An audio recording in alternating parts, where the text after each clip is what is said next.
die Verbrennung der Amerikaner.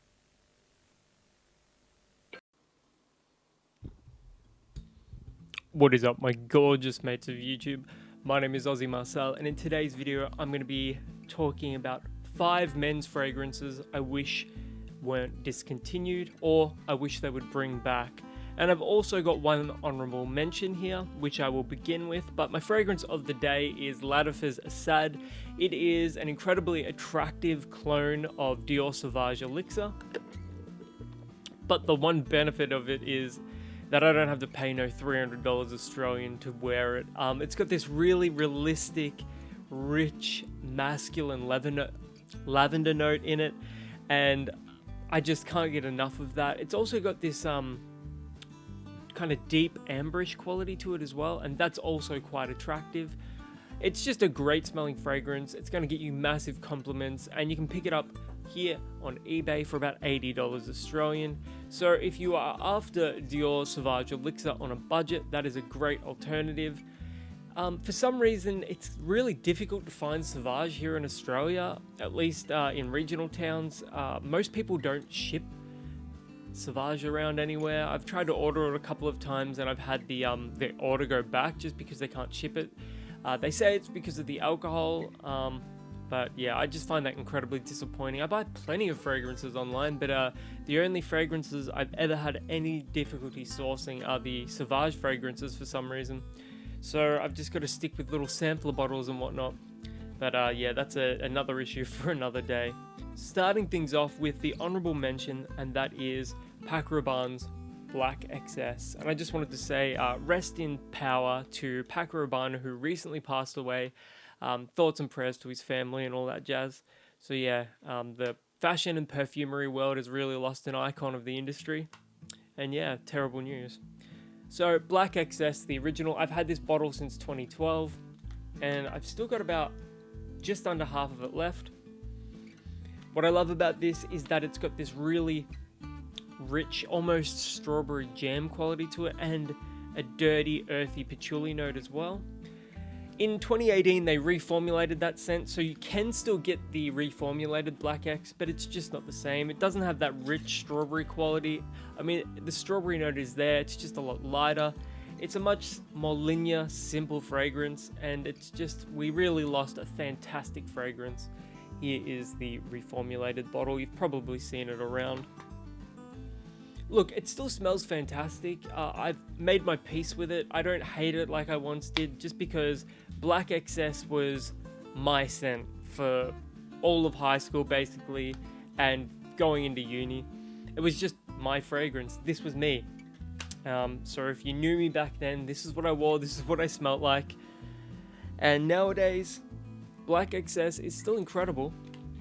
I still love the way it smells, even though not too long ago I really disliked it, but it just doesn't have the richness, it doesn't have the depth that it once did. And so if anyone in Paco Rabanne's watching, bring back the original. The reformulation doesn't hold a candle to it. Alrighty then. 5 fragrances I wish they would bring back. Let's start with John Varvatos' Dark Rebel. And you could also put in Dark Rebel Rider here as well. They're both discontinued. This is a dark men's fragrance. Notes of leather, amber, incense, smokiness. It performs well at about 6 to 8 hours depending on how much sprays you use. But performance is not as amazing as you would think it would be, considering the listed notes and accords. You would expect 12 hours plus from such a dark, leathery, resinous sort of scent. This is the kind of fragrance that I've seen online commenters say the bad boy would wear, somebody that wears dark and edgy clothing, that sort of guy. Look, it's an incredible smelling fragrance, it really is. I bought 3 backup bottles of this. So I truly believe that Johnny V should bring this one back, and they should bring back Dark Rebel Rider as well. I actually prefer Dark Rebel Rider. It's got like this even more prominent, dirty leather note. It's got a cool packaging as well. But yeah, bring back both of the Dark Rebel scents. They're incredible, and more people need to get out there and try them. So petition John Varvatos, tell him to bring them back. Or even if he has to reformulate them, maybe bring back a reformulation or something. Alright, next up we've got Narciso Rodriguez's For Him. This smells like Pedica. This is got that really musky, almost Oris kind of rain on the concrete vibe. It smells incredible. It's one of the most unique scents that you could pick up, and I recently read that they've discontinued it.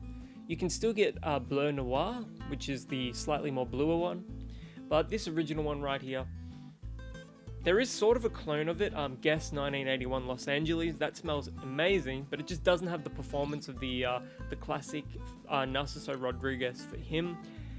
This is, yeah, like I said, one of the most unique men's scents on the market. It's got this earthiness, it's got this almost dirty quality to it, it's got this musky note, it's slightly floral.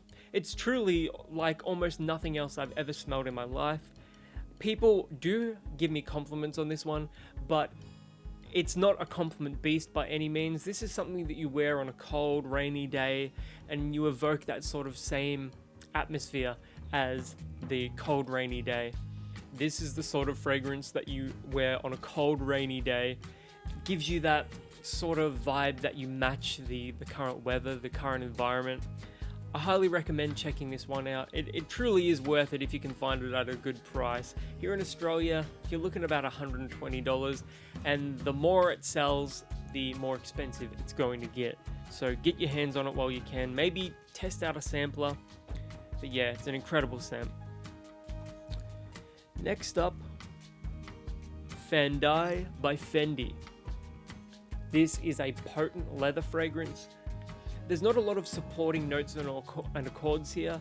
You've got a tiny, and I do mean tiny, bit of sweetness supporting that leathery quality, but it's just a very leathery fragrance. It's got a potent animalic leather note. It's almost a little bit musky in terms of how animalic it is. But yeah, performance is incredible for this, 12 hours plus. A bottle of this will set you back $300 now. I was lucky enough to get it in a, do I have the, yeah, I was lucky enough to get it in a gift set with the all over shampoo. Fandai is a touch aromatic. It's got a touch of that sweetness as well, but for the most part, it's just a very leathery fragrance. If you're a fan of Tom Ford's Tuscan leather, ombre leather, if you like John Varvatos' Dark Rebel Rider, if you're a fan of a lot of the John Varvatos, like the darker fragrances that he releases, like vintage or heritage even, you will really like this scent. The leather note, the way it's presented here is just so animalic, it's so masculine that it almost comes across as unisex just by how leathery it smells. It's like a rich leather handbag. If you can find this for anywhere, I would say less than 150 Australian, check it out. It's well worth the price of admission. I love the way this one smells, and they really need to bring it back. Next up, we have Bulgari Man Wood Essence. I recently read that this has been discontinued as well. And this is such a natural smelling scent. It's not synthetic at all. It's got this beautiful sort of early autumn quality to it. It's earthy, it's woody, it's green, but it's not as woody as you would expect with a name like Wood Essence. I'm gonna have to spray this one. It's aromatic, green, woody. Man, this is so attractive. It's such an attractive fragrance. I can't even emphasize that enough. There's a lot of qualities to this one that I think are not going to be mass appealing just by virtue of how natural it smells. Take Calvin Klein Eternity, dial down the herbal qualities of that one a little bit, ramp up the woodiness a touch, and ramp up those green accords, and you've got kind of a good idea of the ballpark that Wood Essence falls into. Bulgari are consistently releasing such amazing smelling fragrances. I'm surprised that they've discontinued this one so early into the life cycle. I don't even think it's 5 years old, and they've already discontinued it. Perhaps it wasn't selling as well. It doesn't really have any of the qualities that are really popular right now. It doesn't have that 1 million sort of sweetness. That's a really cloying scent as well, so Stuff 1 million. It doesn't have the Sauvage sort of aromatic, amber quality. It doesn't have any of the Versace Dylan Blue quality. It's just a very natural smelling scent.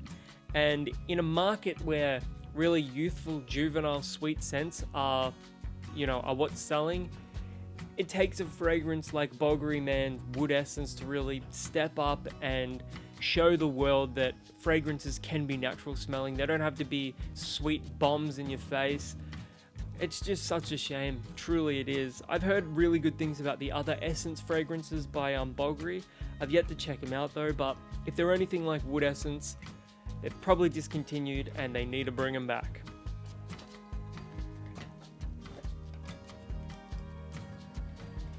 Should say performance for Wood Essence is pretty good as well at over 8 hours. And here in Australia, I picked this up for, I got it really cheap. I think I got it for $40 Australian on clearance, meaning they weren't restocking it. So I got really lucky. And finishing things off, we've got another fragrance by the House of Bulgari, and that's Bulgari Man Black Orient. I actually prefer this scent to Man in Black, but it is very similar to Man in Black. This is Man in Black with an added oud accord, and it is a parfum, not an eau de parfum.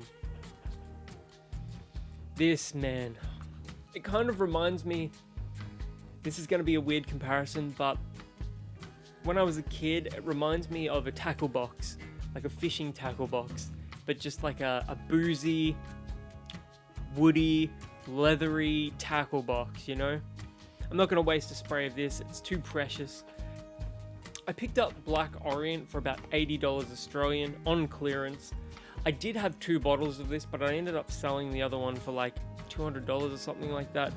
Actually, it's one of the very few fragrances I regret selling, because I said to myself, I was never going to use all of this one, but every time I wear this scent, I regret not owning that second bottle just because of how good this one smells. It is a more mass appealing, mainstream sort of oud note to this one. It's not overly animalic, it's not fecal, it's not too in your face. It's very, let's say, mass appealing. It's got this mainstream quality to it, but it is still a sexy, dark fragrance. It's everything you'd want in a men's scent and more. It's spicy. It kind of reminds me of like the true potential of Viktor and Rolf Spice Bomb. If you could take Viktor and Rolf Spice Bomb and make it with better quality ingredients, spicier, sexier, boozier, woodier, you've got a really good idea of what this smells like. So yeah, performance for this one is incredible at 12 hours plus. It is such a shame that they've discontinued it. Anyways, those are 5 fragrances that I wish they wouldn't have discontinued, or I hope they bring them back. If you've ever worn any of these before, let me know in the comments below. I can't wait to hear what you guys have to say. And also, let me know what your fragrances are that you would bring back, the discontinued ones. I'm genuinely curious. So until the next video, my name is Aussie Marcel, and I'll catch you guys around.